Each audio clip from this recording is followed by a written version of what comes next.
y'all. This is your girl, Miss EYG, Queen Era in the building. And welcome back to my channel. Welcome back to my channel. Welcome back, welcome back. Welcome back, welcome back. Welcome back, welcome back. Welcome back, yeah. Welcome back to my channel. Thank you to all my regular viewers and all my regular subscribers. Thank you, and I love you so very much. Thank you for tuning back in with your girl. And for all my new viewers, thank you as well for giving your girl a chance just to see, what the vibe is over here. Trust me, you're gonna love it. But while we're at it, why don't you hit that like button, make sure you comment, and of course, make sure you subscribe. Hello. Come subscribe with your girl. And make sure you hit that notification bell so you can be alerted when your girl is dropping these gems, dropping these content, dropping the content, dropping the music, dropping the gems, dropping all that good stuff, okay? You want to be alerted, okay? Because your girl is coming back to back. Remember how Drake said back to back. Hey. So make sure you hit that notification bell. And as you see down below in the description today, we have another Women Wisdom series video, and a deeper look video. And today we will be talking about the story of Hannah in the Bible. Hannah is one of my favorite stories because I resonate with it. And it's a very inspiring story about how wonderful and how important it is to always keep your faith no matter what the circumstances may look like on the outside. Always remember to keep your faith, okay?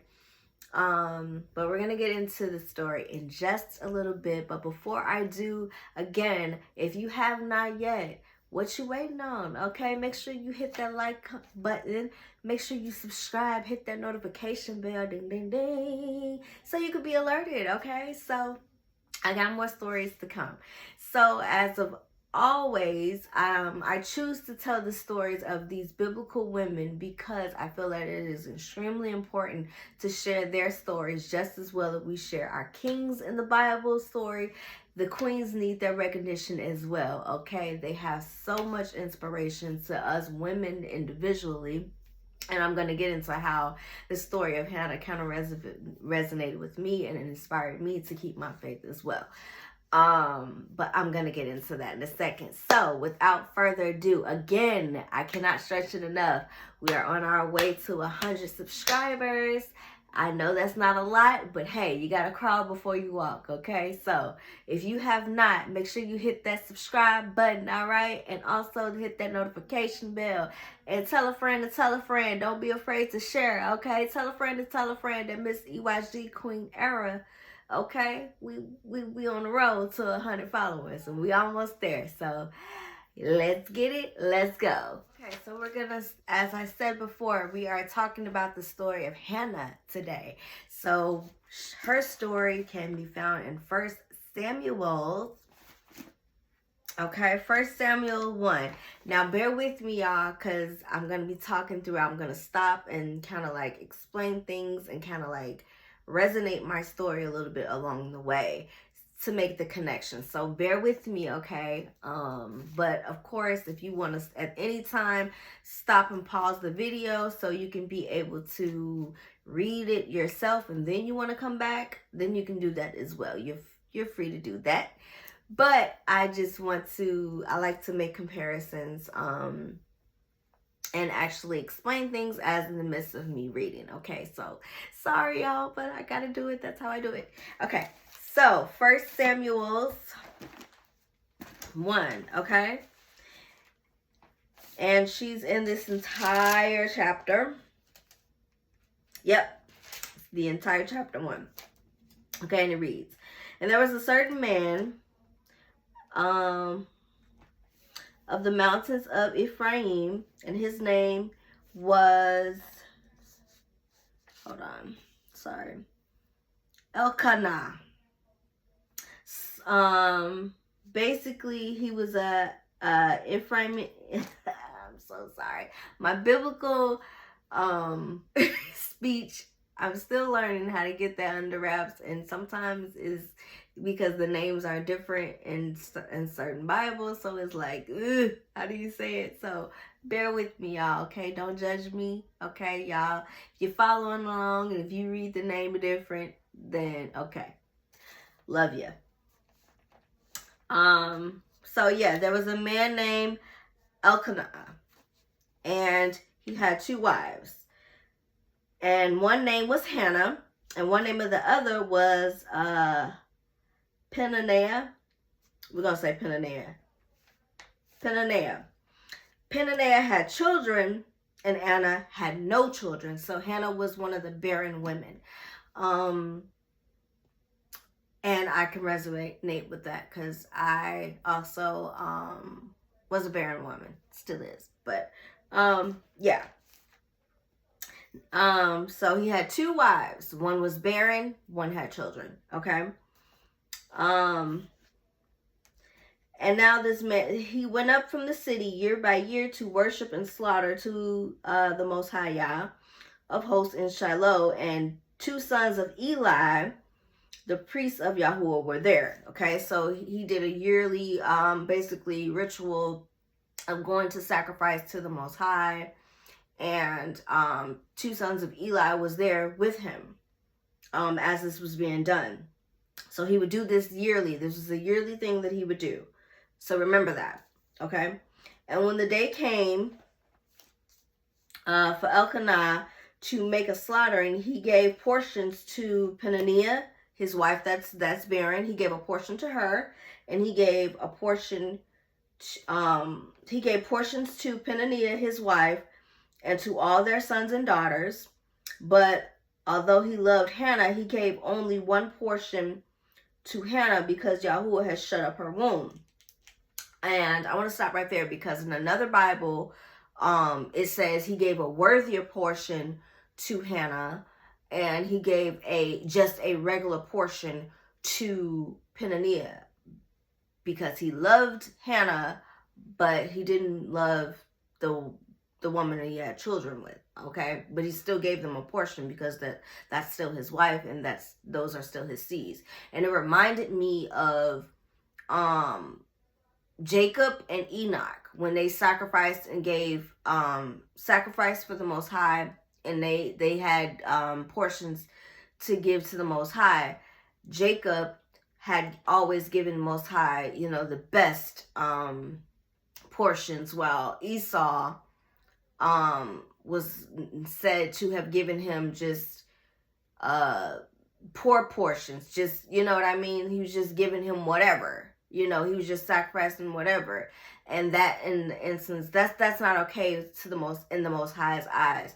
If you're gonna give the right way. Okay, so I felt that stood out to me. Yeah, but because the Most High had shut up her womb, so she was barren. Moreover, her rival also provoked her greatly to make her irritable because Yahuwah had shut up her womb. Her rival, meaning another, if you guys remember the story of Abraham and Sarah, and Abraham and Sarah, and what was her name? I can't get her name right now. I'm so bad. Her handmaid. I can't get her name right now. My brain is like,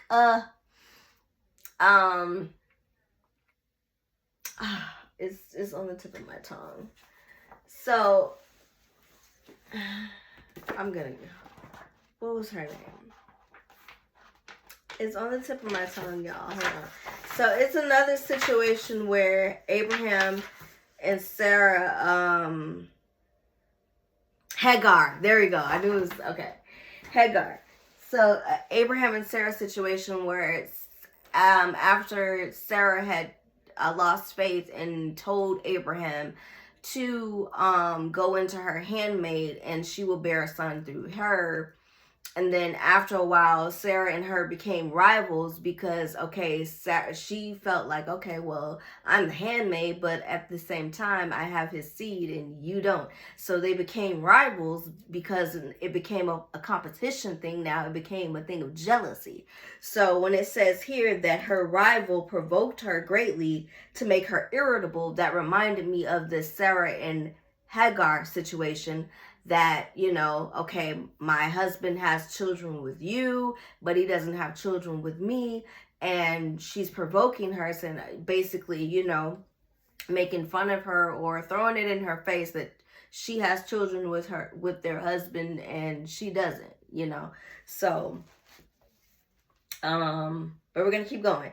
And so he did by year, whenever she went up to the house of Yahuwah, we're talking about his wife Hannah, she was provoked, so she wept and did not eat. So she was very, very distraught, and she was very, very irritated that her husband had children with this other wife but had no children with her. Her womb was closed.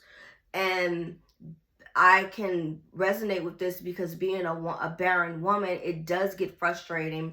And I also experienced, my husband had a child from a previous relationship, and he didn't have a child with me. And it is very frustrating as a woman to watch, even when you're not trying to be jealous, it is very frustrating as a woman to watch your husband have children with someone else, but then your womb is closed.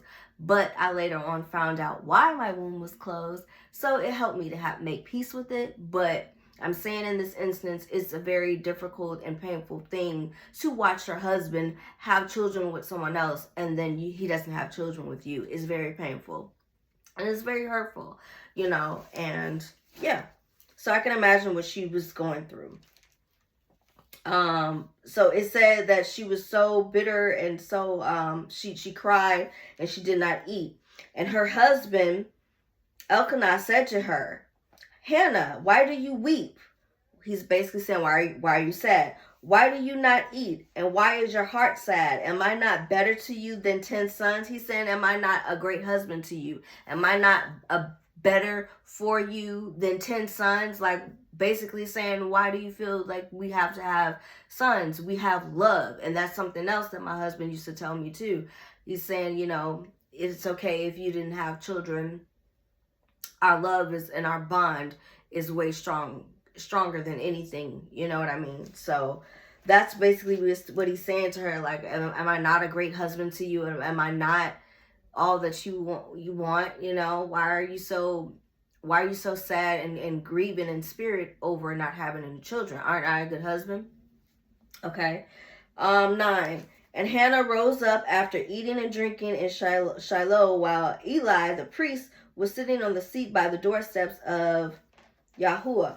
So one of the priests was there, and she was bitter in life and prayed to Yahuwah and wept greatly. So she did one of those crying, giving and pouring out your all. I know what those prayers are like, and they work wonders, okay? As Eli was sitting there.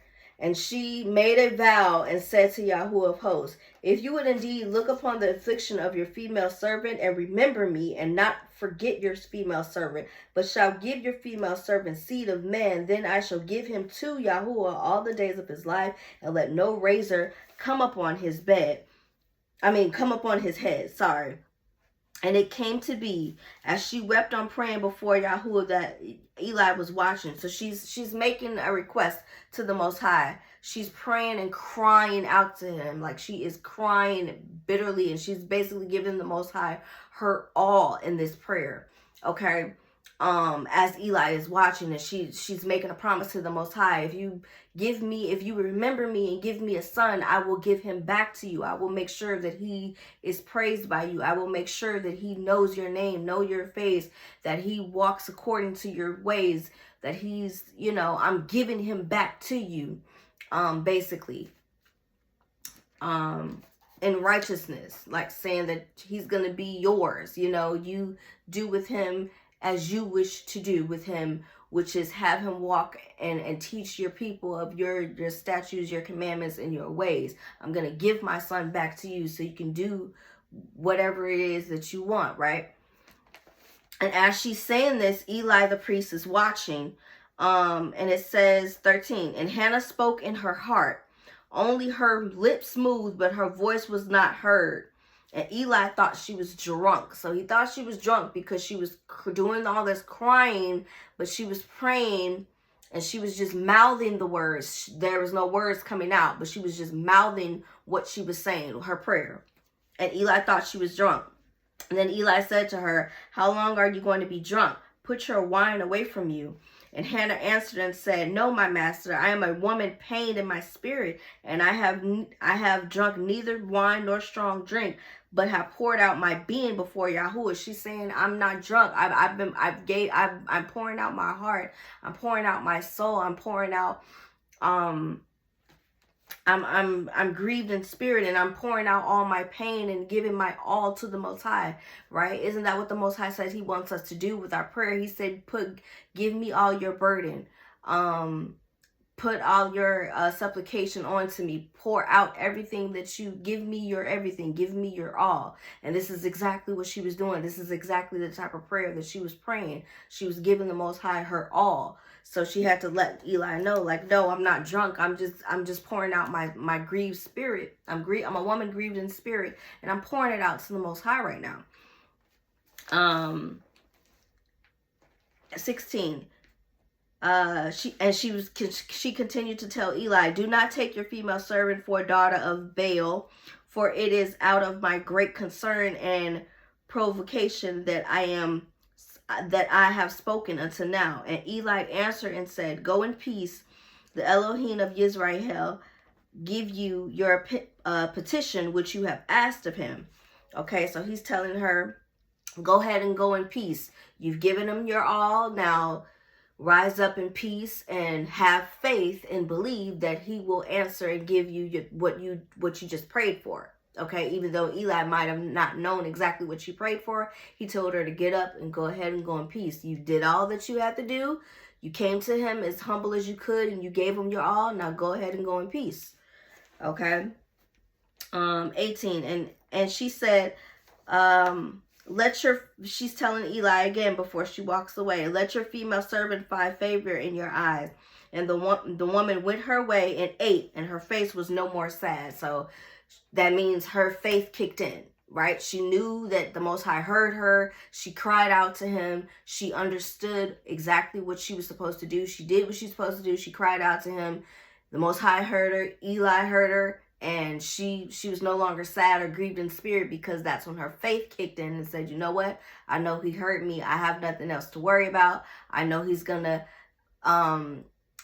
give me what I pray for. So I'm going to continue on, and I'm going to be content, and I'm going to have faith that it's going to happen, and I'm not going to worry anymore. And that's something that a lot of us need to learn how to do, myself included. After we pray and cry about it, leave it alone, leave it up to him. And that's when you let your faith kick in and say, you know what? All right, the Most High will grant me my petition. The Most High will grant me my desires. All I got to do is have faith now, right? I did what he wanted me to do, which was cry out to him and come to him with everything that I have. Now the rest, I'll let him do what he has to do. Okay. And they rose up early in the morning and worshiped before Yahuwah and returned and came to their house in Ramah. So they went back home after this, remember, because they were doing their yearly sacrifice and worship to the Most High outside of the city. And Elkanah knew Hannah his wife, and Yahuwah remembered her. And it came to be at the turn of days that Hannah conceived and bore a son, and called his name Shamuel, because I have asked Yahuwah for him. So she did conceive after this prayer. She got exactly what the Most High, she got her petition. So that means the Most High actually heard her prayer. But remember that promise that she made to him.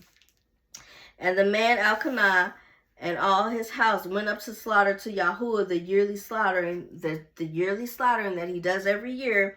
and his vow. But Hannah did not go, for she said to her husband, when the child is weaned, meaning that he doesn't need to be, I guess she was breastfeeding, right? So she's saying after I'm done breastfeeding him, after I wean him from my breast, I'm gonna go, the next time you guys go,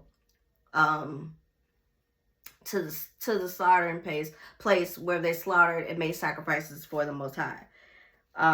She said, when the child is weaned, I shall take him, and he shall appear before Yahuwah and remain forever there. Her husband said to her, do what is good in your eyes, remain until you have weaned him, only let Yahuwah establish his word. And the woman remained and nursed her son until she had weaned him. So she nursed him, and then, once he didn't need to be nursed anymore, she went up there with her husband to the slaughtering place, to take him to the Most High. And when she had weaned him, she had took him up with her, and 3 bulls and flour and a skin of wine, and brought him to the house of Yahuwah in Shiloh. And the child was young. And they slew a bull and brought the child to Eli. And she said, oh, my master, as your being lives, my master, I am the woman who stood by you here praying to Yahuwah. I prayed for this youth, and Yahuwah has granted me what I asked of him. So I have also loaned him to Yahuwah all the days that he lives. He shall be loaned to Yahuwah, and he worship there before Yahuwah. So remember that prayer that she made, the petition she made before the Most High. She said, Most High, if you give me this child, I will make sure to give him back to you. And one thing about the Most High, when you make a promise to him, you most definitely have to make sure you see it through. And that's exactly what she's doing. She's keeping her promise. The Most High did his word and kept his promise to give her desires of her heart. And she said, I'm going to do exactly what you did for me, and I'm going to do my part as well. And I'm going to do what I said I was going to do, which is I'm going to give my son right back to you. How great is that, right? How much strength that this very child that she prayed and asked the Most High and begged the Most High for, she gave him right back to the Most High. All praises to Hannah for that. And Hannah prayed and said, now this is her great prayer. My heart rejoiced in Yahuwah. My horn has been high in Yahuwah. My mouth is out open wide over my enemies, for I have rejoiced in deliverance. There is no one set apart like Yahuwah, for there is no one beside you, and there is no rock like our Father. Do not multiply words so proudly. Let no arrogance come from your mouth, for Yahuwah is the Father of knowledge, and by him deeds are weighed. Bows of the mighty are broken, and those who stumble shall be girded with strength. The satisfied have hired themselves out of bread, and the hungry have ceased. Even the barren has borne 7, and she who has many children pines away. Yahuwah puts to death and makes alive. He brings down to Sheol and rises up. Yahuwah makes poor and makes riches. He brings low and lifts up. He raises the poor from the dust. He lifts the needy from the dunghill to sit with princes and to make them inherit the throne of esteem. For the support of the earth belongs to Yahuwah, and he has set the world upon them. He girds the feet of his loving committed ones, but the wrong ones are silence and darkness, for man does not become mighty by power. Those who oppose Yahuwah are shattered from the heavens, and he thunders against them. Yahuwah judges the ends of the earth and gives strength through his kings and exalts the horns of his anointed. And Elkanah went to this house of Ramah, but the youth served Yahuwah before Eli the priest. Okay, so we're going to stop right there. And basically in her prayer, she was giving praise and grace to the Most High, saying how wonderful he is, and that there's no one like the Most High. No one beside him. No one before him. No one after him. Only one Yah. All praises to Yah. Only one Yah. Only one Father, only one Creator, only one who can, he makes, she was saying he makes the barren bear, he makes the living live, and he caused those to be deceased. Okay, so that's basically what she's saying in her prayer, that because of this deed, because of what the Most High has done for her and shown her, that once you pray and give me your all, and not only give me your all, after giving me your all and pouring out your supplication onto him, and then walking away and having complete faith that he heard you, complete faith that he will answer you and deliver and give you the desires of your heart, and go about your way, and having faith that he keeps his promises. He's the only one that is capable of doing all things, and how great and amazing the Most High is. All praises to the Most High. So that's what her prayer was. So after her prayer, she indeed left her son alongside Eli, where this place was in the city, Shamuel, so he can grow and be brought up in the Most High's statutes. Okay, so yes, the youth, which is her son Shamuel, served Yahuwah before Eli the priest, and the son of Eli were the sons of Baal, and they did not know Yahuwah. So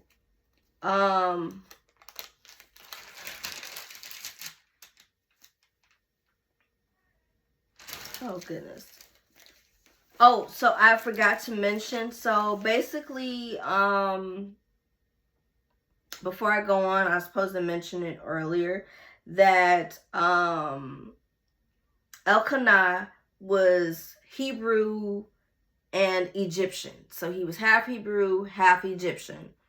It was someone else that was half Hebrew and half Egyptian. I can't remember. Was it Abraham? Not Abraham. Abraham and Hannah's, not Abraham and Hannah, I'm sorry. Abraham and, I forgot her name again. I'm so sorry. Abraham and, it started with an H too. I'm so sorry, you guys. It's been a long day. Hagar. Okay, so Abraham and Hagar was the Egyptian. So that's why the Most High said Abraham was the father of many nations. Because Hagar was an Egyptian. So Hagar and Abraham's son, Ishmael, was Egyptian and Hebrew. So she's, I'm sorry, Elkanah, he was Hebrew and Egyptian as well.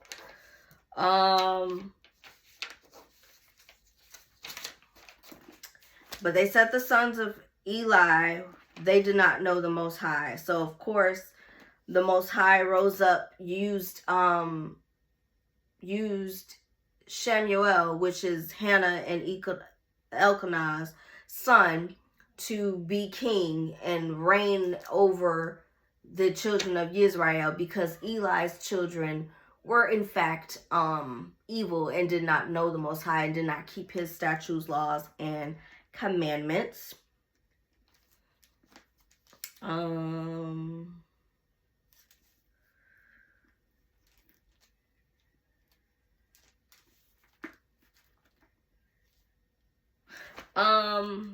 trying to find where it said Hannah had,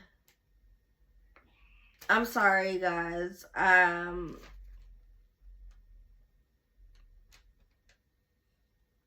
it's a couple of, hold on one second. Okay, so if you go to, if you keep going, right, it shows how,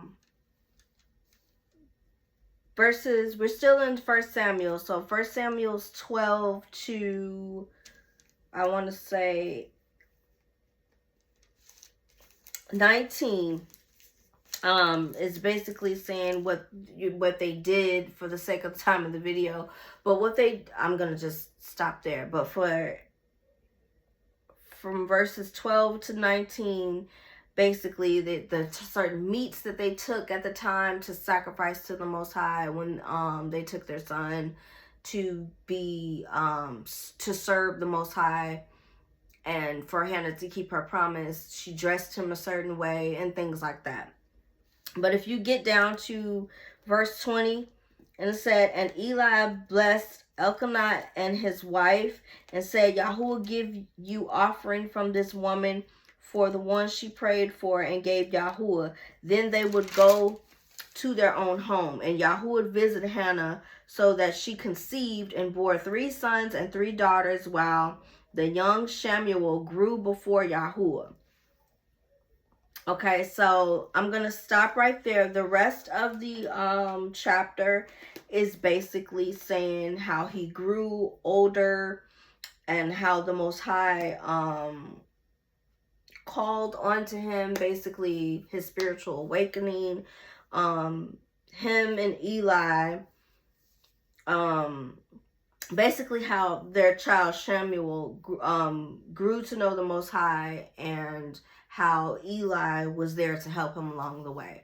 So that's the rest of the chapter. So I'm going to stop there because that's where Hannah's story stops. But Hannah's story resonates with me again. Those of you that do not know, before my husband passed away, I too suffered being barren. And Hannah's story was one of the very many stories of barren women. I actually wrote a book about it as well.